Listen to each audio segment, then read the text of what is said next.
Light speed is too slow. We're gonna have to go to ludicrous speed.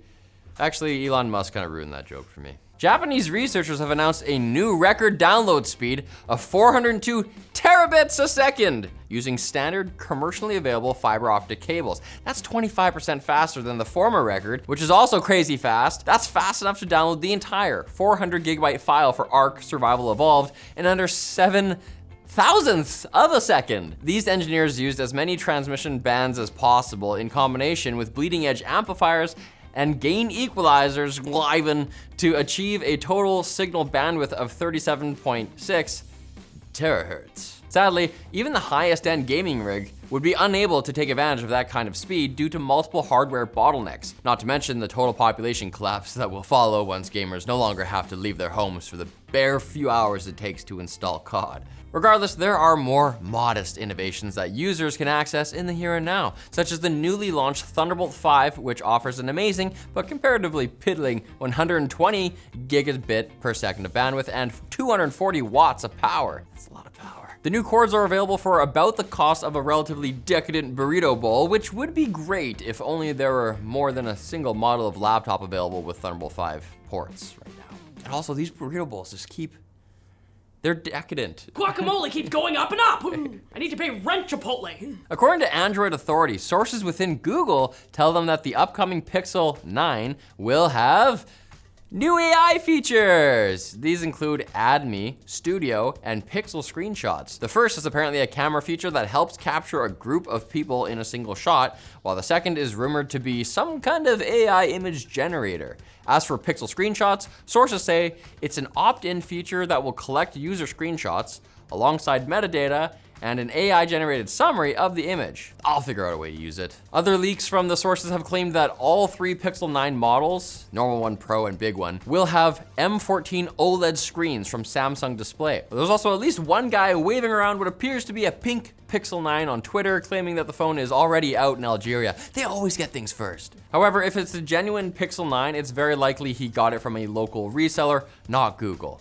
However, if you don't want to give out any more of your life to a single company or the AI menace, there's always Proton's new end-to-end encrypted version of Google Docs with no AI training. Either that, or you might consider simply walking into the sea. Beware of salt. The European Commission has charged Meta's social media platforms with violating the EU's Digital Markets Act.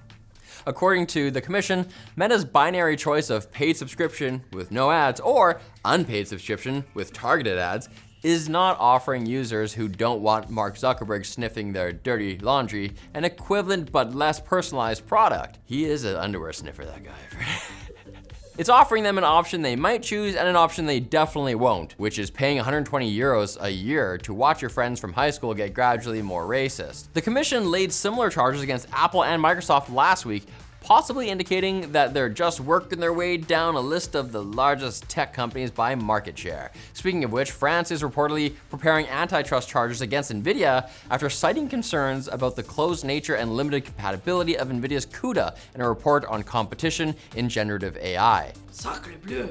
If any Americans feel like they're missing out, the FTC sent warning letters to ASRock, Gigabyte, and Zotac for placing warranty void if removed stickers on their products and for implying that continued warranty coverage requires the use of specific parts and services, when in fact, you are free to repair your laptop with bacon if you see fit. This is America, damn it! And if you did repair your laptop with bacon, it might be time for a visit to our sponsor, Jawa, the online marketplace to buy and sell custom PCs so you don't have to go through the hassle of building your own and waiting for it to brown before you flip it. They've put the power in your hands by cultivating a community of gamers that have had the forethought to put a good chunk of skill points into intelligence and charisma. Plus, Jawa verified sellers are personally interviewed and vetted, so you can probably assume they've made it to the end game and are just passing on their knowledge to those in need. Check out these listings by verified seller Critical Hit Computers. With a name like that, you know their D20 modifiers are crazy.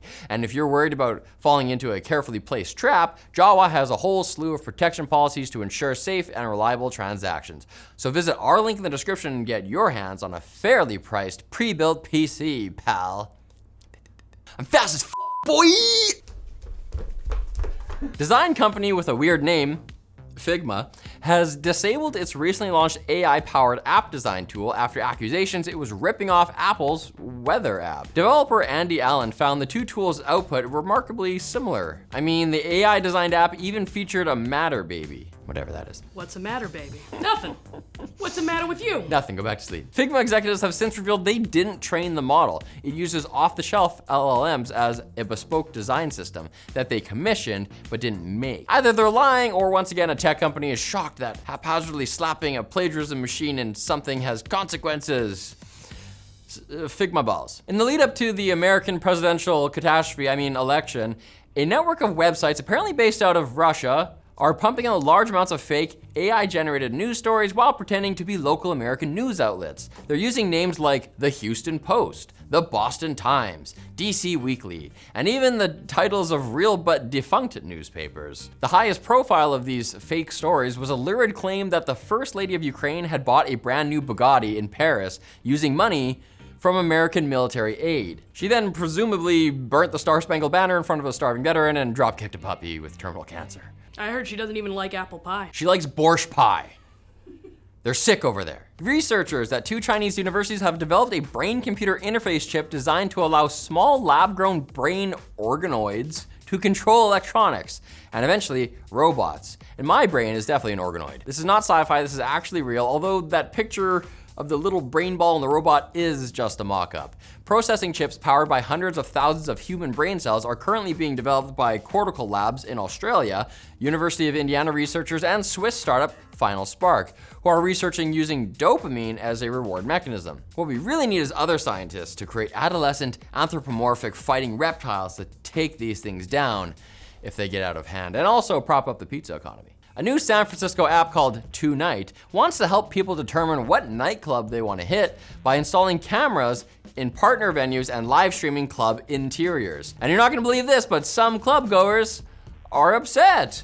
Sure, the average American is captured on multiple security cameras every day, but those camera feeds aren't turning random people trying to have fun into involuntary reality TV stars. If you want to observe people getting wilder and more embarrassing over time, that's what Twitter's for. And drone maker DJI has announced an electric mountain bike called the Amflow Pla, making what the company calls a natural move into an adjacent product category. Perhaps because they're staring down the barrel of a US ban on their own drones, and the CCP has never spied on anyone through a bike.